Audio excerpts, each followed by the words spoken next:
The latest twist in the football abuse scandal. The man at its centre is found unconscious. Paedophile football coach Barry Bennell is in hospital as the man who believes he was the first victim back in the 1970s speaks out. I weren't brave at the time, but I'm sort of feel braver now, right? Because everyone else is coming out. If anything's happened to you, please step forward. 5 police forces are now investigating allegations of abuse, with pressure growing for a government inquiry into whether there was a cover-up. Also on News at 10 tonight. Has an MP's assistant accidentally let slip the government's recipe for Brexit? Have cake and eat it. The ashes of Aleppo, stories of horror and heartbreak as the Syrian government wreaks its final revenge. UKIP gets its new leader at last, but faces a fractured party. Today is the day that we start to put the UKIP jigsaw back together. It is day zero. It is a new beginning. And from running track to red carpet, Usain in the UK on the story of his life.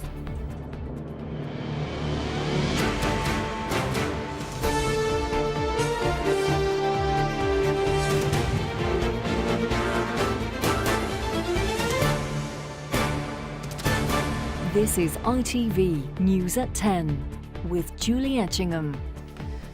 Good evening. The name Barry Bennell was unknown outside football circles until a week ago. In that time, the former youth coach at Crewe Alexandra has become the focus of claims of child abuse in the 70s, 80s and 90s. Tonight, he is in hospital, taken there on Friday night when he was found unconscious at a hotel in Hertfordshire. Police are being very careful in describing what happened, saying only there was fear for his welfare. Very little is known about what happened to Barry Bennell. He was found unconscious on Friday night at an address in Stevenage. Police say they were called to a fear for welfare incident. He was taken to hospital and has been there ever since. Ian Ackley was one of many boys repeatedly abused by Bennell. At the time, his father Frank tried to shame football into improving the protection of young players. The replies he got from the Football Association, the Players' Union and others expressed no regret at what had happened to his son. Cheshire Police even got Ian's name wrong. The response was quite frankly pathetic, and how he must have felt. He must have felt crushed, quite frankly. How do you feel looking at that? I haven't seen these letters for a long time. Yeah, it upsets me. It upsets me a lot. It shouldn't have been that way, and it shouldn't happen. But privately, the FA, for one, did think football was failing. In a letter to the then Home Secretary, its chief executive wrote, "I cannot express strongly enough the support of the Football Association for the introduction of legislation in this area as soon as possible," adding later, "A further area of particular concern is scouts. These individuals may well fall outside the FA's area of influence." 20 years on, and the FA has announced an inquiry into the growing scandal, investigating who knew what and when. But already critics are concerned it won't spread wide enough, and they also question its independence, given the barrister, Kate Gallifant, appointed to head it up. The QC who's been chosen to lead this internal review is someone who's worked for the FA before. Her chambers do a lot of work for the Football Association, so therefore is this someone who is independent enough? Inevitably, the harrowing testimonies emerging almost on a daily basis have fueled conversations among parents of the 4 million children who play football every week in England, like here at Windsor United Football Club near Southampton. It's shocking, but you know, things over the years, it's not surprising, I'd say. But you know, it's not something we worry about. I'm a trainee teacher. If a child came forward, they would be believed, and it would be something would happen. It would be carried forward, and there would be an investigation. Whereas in the past, I'm fairly sure that wasn't the case. The county's welfare officer shares parents' confidence. We have a really good, robust system in place, in my humble opinion, for somebody who's been working in grassroots football as a volunteer and a paid employee for a considerable amount of time. Whatever the reality nationwide, one thing does seem certain tonight. Those youngsters who were largely ignored all those years ago are finally being listened to. Steve Scott, News at 10. Well, one of those who was abused and believes he was among Barry Bennell's first victims has told ITV News how sorry he is he didn't speak up then, back in the early 70s. Jan Nowacki thinks if he had done, Bennell may have ended up in jail then, and other boys would have been spared his assaults. So this is the team that you were playing for when Barry Bennell abused you? That is right, yeah. I was 13 then. Jan was a talented young footballer, short for his age, with big dreams of making it as a professional. He just wanted to impress his coach, but his coach was Barry Bennell, and Jan believes he was one of Bennell's first victims. Knowing what you know now, how does that make you feel? It makes me feel that I should have said something.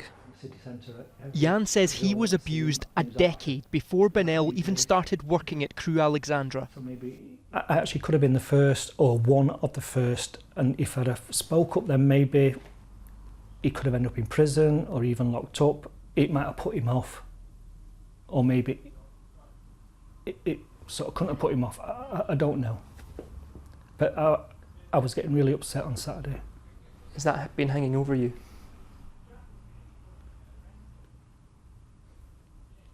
How does that feel? I feel very bad. Bennell was only 18 himself when he started coaching Jan's team in Manchester. He was trusted by parents and players. That was when he invited Jan over to his house to watch movies. Tell me about the Barry Bennell that people didn't see that you saw. It was like a sneaky side where he'd get in bed sort of with you, and it's supposed to be head to toe, and he ends up sort of lying sort of next to you talking, and then you fall right asleep, then you'd end up sort of being fondled all over and touched up, and when you wake up and you sort of try and push him off, he's acting like he's still asleep, and then in the morning there's nothing said. Jan's courage to speak now has prompted Greater Manchester Police to open a new investigation here. But for 43 years, he suffered in silence, alone. I kept it to myself. How do you deal with that, burying that feeling after you've been abused as a child? Very difficult. It's hidden away. Can't say anymore. Peter Smith, News at 10, Manchester. Now, at the heart of how Britain leaves the EU is whether we remain in the single market with all the trade opportunities British business would retain. The government has been keeping its negotiating tactics, as you'll know, close to its chest.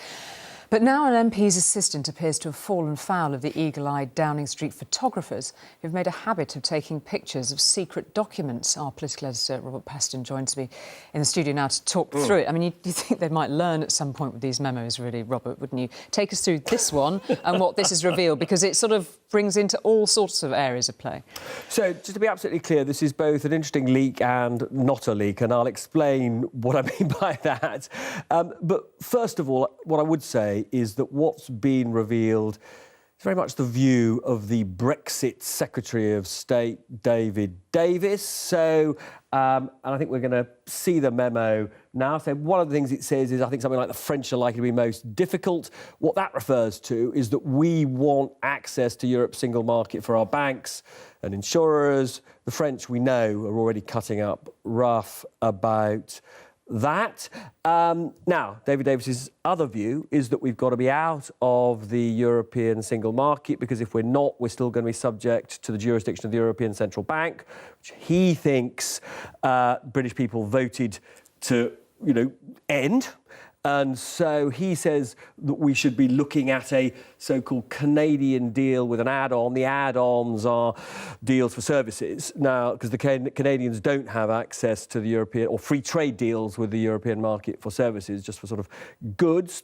And then finally, in a sort of very Boris Johnson kind of phrase, there's this reference in the memo to having one's cake and eating it, something which is sort of slightly controversial, shall we say, across the channel. Now, the reason I'd say this is not straightforwardly a leak is, let's be clear, these are the notes of an aide to an MP. And they stem from a meeting between that MP, a bloke called Mark Field, and some representatives of the ruling party in the Netherlands. Now, as I understand it, David Davis was there, but Downing Street's absolutely clear these are views, they are not government policy. And on an extremely sensitive day when the Polish PM was in Downing Street and our PM treading very carefully around prospective negotiations, not least, of course, regarding the number of Polish people who live here in the UK. That's right. Well, part of the sensitivity, it's so sensitive that, as you know, she said over the weekend that, you know, she was having sleepless nights about it. So when I was in Downing Street this afternoon, I said, you know, we were all very anxious that she wasn't sleeping well enough, and this is what she said. I think there's been a bit of over-interpretation about sleepless Brexit nights, I have to say. But of course, it is a challenge. It's a very complex negotiation that we will be going through. As we look to complete that negotiation, we're looking on issues around trade. But of course, there'll be issues around the Justice and Home Affairs area, where we're party to arrangements within the European Union as a member of the EU at the moment. So yes, there will be aspects where we're members of things because we're in the European Union, which we'll need to consider in the negotiations that go ahead. So for me, the most interesting thing that they said today was that they will move as fast as possible to reassure European Union citizens, including 900,000 Poles who live in the UK and indeed Brits who live in the rest of the European Union, that they won't have to move after Brexit. What was striking is that the Polish Prime Minister and Theresa May are as one on this. So all Theresa May now has to do is persuade another 26 EU leaders. OK, Robert, thank you very much indeed. Brexit approved, it should have been a golden few months for UKIP basking in achieving their objective. Things didn't quite work out like that. And today, Nigel Farage's deputy leader, Paul Nuttall, became its fourth leader since the summer. Admittedly, Mr Farage held the position twice during that time. And today he gave yet another resignation speech. But in his acceptance speech, Mr Nuttall stressed the need for the party to unite and promised to make it the alternative to Labour as the patriotic voice of working people.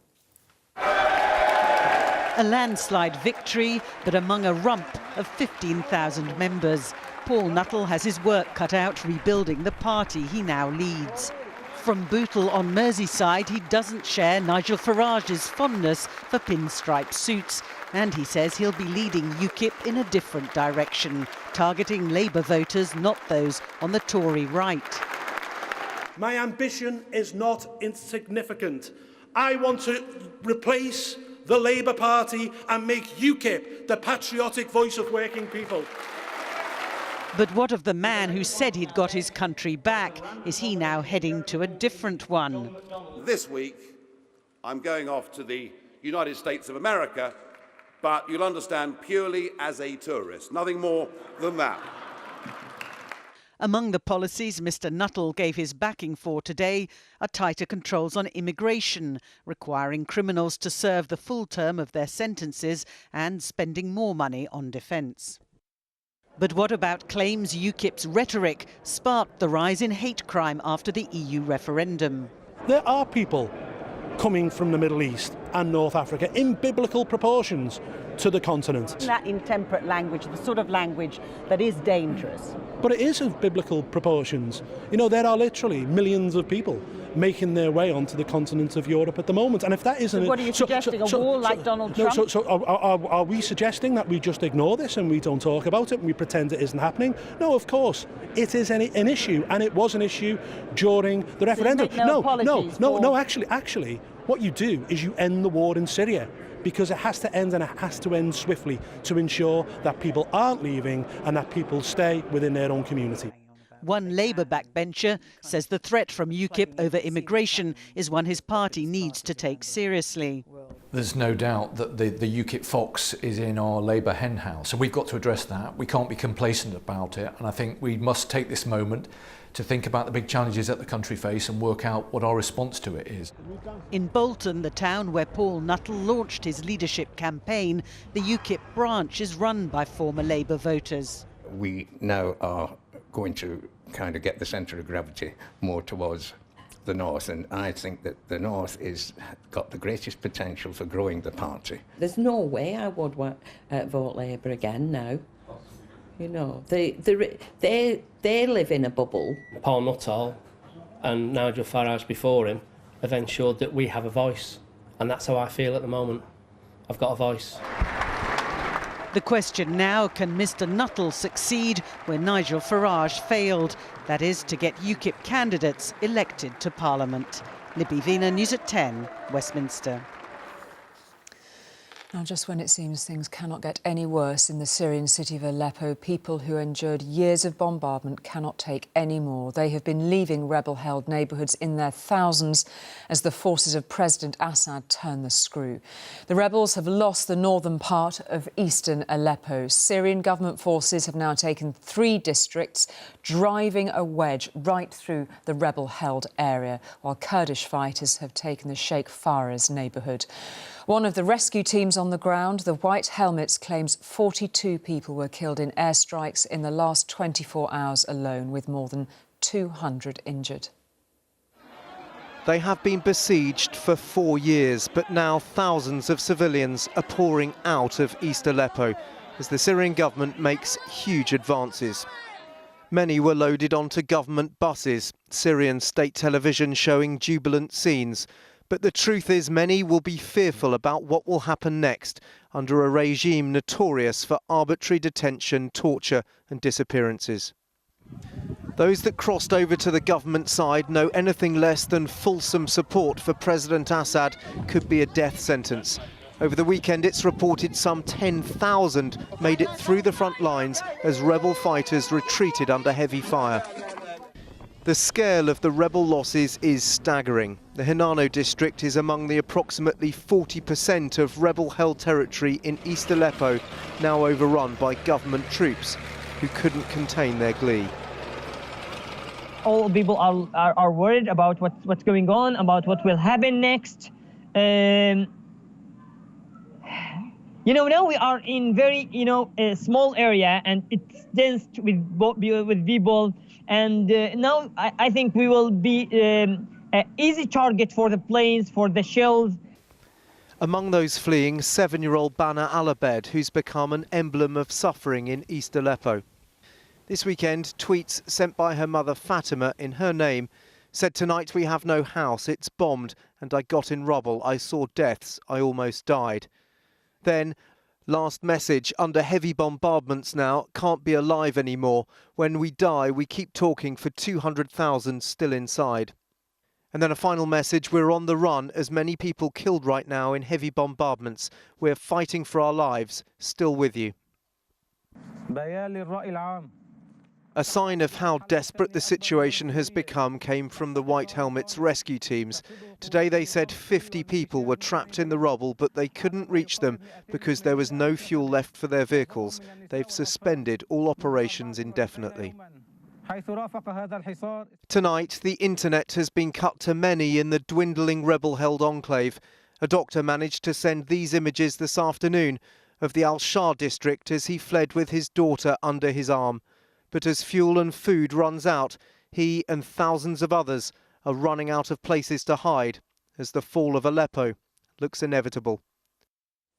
And Dan joins me now, and it's worth saying it's heartbreaking to think that little girl's tweets coming out of this dreadful, horrific situation. No more word from them yet, and a real sense of endgame in Aleppo. There is, and you just get that sense of sudden silence from East Aleppo. I mean, normally when I'm sitting here, there's this kind of constant stream of tweets and social media, and you sort of almost get this kind of constant update of what's happening. Suddenly that's all stopped this evening, and there are, a few people who have satellite connections and so on, but we're being told that the main internet connection into East Aleppo that is routed through Turkey has been overrun now by government troops. And so that voice to the world of what is going on there is being silenced. And you can only imagine what is going on in some of these areas where we're talking about, sort of 10,000 people have fled over to government-controlled West Aleppo. What's going to happen to those people? I mean, many of them are terrified of the repercussions, that they will be deemed terrorists. And meanwhile, here in London, MPs, some of them making a real last-ditch effort to get any sort of help into these poor people. Yeah, so there was this emergency debate in the House of Commons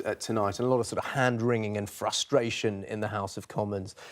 Labour's Shadow Secretary of Foreign Secretary Emily Thornberry saying, you know, perhaps we should consider airdrops by the RAF, you know, into East Aleppo. The government minister, Tobias Ellwood, pointing out the risk. Clearly, they would be at enormous risk of confrontation with Russia and with Syria. Are we willing, as a parliament, to go through that risk? And pointing out the moment in 2013 when Parliament blinked, when the government wanted to intervene and Parliament voted it down. Hilary Benn was there this evening as well, who made that incredible, passionate speech back in 2013. Tonight saying, you know, if this is not a last resort, then what on earth is? OK, Dan, thank you very much indeed. And if you want to see more of our reporting, including much of Dan's work indeed from Aleppo under siege, analysis there too, do head to our website to take a look. After months of uncertainty, Tata Steel has confirmed it has agreed to sell its speciality steels plant in South Yorkshire to Liberty House, a steel production company. The deal, which is still in its early stages, should protect around 1,700 jobs in factories based in Rotherham and Stockbridge. The deal is due to be sealed in the new year. There are not perhaps too many countries these days where tens of thousands of people will turn out voluntarily to mourn the death of a former leader. But then Cuba is still like few other places, and to many of its people there was no one like Fidel Castro, their previous president. So they stood and they queued in the sunshine to walk past photographs and his medals on display in Havana's Revolution Square. There will be a memorial service tomorrow. The Labour leader Jeremy Corbyn, who on Saturday called Mr Castro a huge figure of modern history, won't now actually go to it. From before dawn, Cubans queued around Havana's Revolution Square, the scene of many of Fidel Castro's most stirring speeches. At 9 a.m, a 21-gun salute marked the beginning of the public commemoration of his life. Thousands have gathered here since early morning to come and pay their final respects to the man they knew as El Comandante. A dictator he may have been, but he was also loved here by many. The Castro family had requested his ashes not now be moved here until tomorrow's mass commemoration. So instead, people filed past his photograph and his medals. Afterwards, many were overcome with emotion.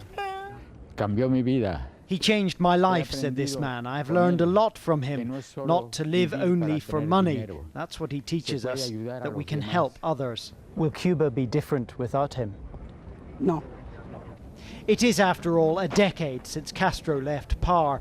The mourners were largely from older generations, but amongst the younger people was 25-year-old Gretel Gonzalez, a student who'd come with her father. Do you think Cuba is a better place because of Fidel Castro? Yes, of course. It's a very, very good place. Do you have all the freedom you need? Yes. Castro did build impressive health and education systems here. His support for fellow revolutionaries and confrontations with the US made tiny Cuba a player on the world stage, which all remains a source of pride. Many in other countries are celebrating his death, she says. We're celebrating too, but celebrating our pride in being Cuban, celebrating our happiness to have had a comandante like Fidel. But not everyone feels that way. Guillermo Perez did not go to pay his respects. A lot of things are bad here, he says. There is a lot of oppression of young people. There is a lot of oppression. Internationally, too, Castro is a polarizing figure. Cuba's South American allies will send their presidents to the commemorations. Britain's official involvement will be limited to a Foreign Office minister. And Carl joins us live now from Havana. And Carl, as Cuba contemplates how it shapes its future now, in reality there could be a swift change of circumstances in the relationships with the US under Donald Trump. Yes, quite possibly. This comes as a result of a perplexing tweet, another one from Donald Trump, in which he seems to reference the deal struck between Cuba and the United States under President Obama, which would ease travel restrictions and some of the trade embargo that has been in place. I'll just read out Mr. Trump's tweet. He says, if Cuba is unwilling to make a better deal for the Cuban people, the Cuban American people, and the US as a whole, I will terminate deal, he says. Now, that appears to be him trying to put pressure on the Cuban regime to ease up politically on their own people, because although Raul Castro has softened some of the harder edges of the regime, there are still major human rights problems here. Human rights groups estimate that in the last year for which they have figures, there were 8,600 politically motivated detentions. So you would have thought that that kind of intervention from Mr. Trump might have some kind of effect, what with Cuba's economy stagnating. But two things we do know, Julie, are that Cuba doesn't always respond to economic sanctions, and Donald Trump doesn't always do what he says. Carl, thank you very much indeed. Long-suffering train passengers who use Southern Rail in the south of England are being regularly hit by strikes by the RMT union over the changing role of guards. Now they're going to be hit by a different union, ASLEF, before and after Christmas. The drivers' union has called strikes for December the 13th and 16th and from January the 9th to the 14th. They say they're angry with Southern Rail for imposing a deal, not negotiating one. And finally, to millions of athletic fans, Usain Bolt is the messiah of sprinting, but he's also been known to be a very naughty boy, at least according to his father. The multi-gold medal winner was full of praise for his parents today as he talked to us about a new film of his life in record-breaking times. His dad told us he'd had to be pretty stern with Usain over the years. Be it Rio or a red carpet, Usain Bolt knows how to work the crowds. Tonight at the premiere of a new documentary all about him. It may look like life for Bolt is a breeze, but he let in the cameras to show the world that in reality it's been blood, sweat and tears. People just see me winning easy and they say, oh, this is easy, I probably could do it, you know what I mean? But they never see the background work that I put in. And on the way to his historic 9th medal at this year's Rio Olympics, Bolt reveals in the documentary the self-doubt and insecurities that plague even the fastest man on earth. I train well, I execute well in training, but I always worry, am I still fast? Am I still the fastest man in the world? Am I still this great Usain Bolt? Why don't you just finish it now and go take the world? Why wait till next year? Why wait till the World Championship? I think this is mainly for the fans, because if I'd stop running, they would die, you know what I mean? And because they've always really more for my fans than anything else. And chief amongst his fans are his parents in Jamaica. His dad in particular credited with keeping the young Usain in line. He's always calling me, making sure I'm going to training and checking in on me. My mom is more laid back, because she believes, I think my mom believes in me and she doesn't stress as much as my dad. Watching their son's progress has not always been easy, say his parents. I'm the one that really, the stern father, and you know, when he does anything wrong, I reprimand him a lot because I want him to grow up in the way we as parents think he should be.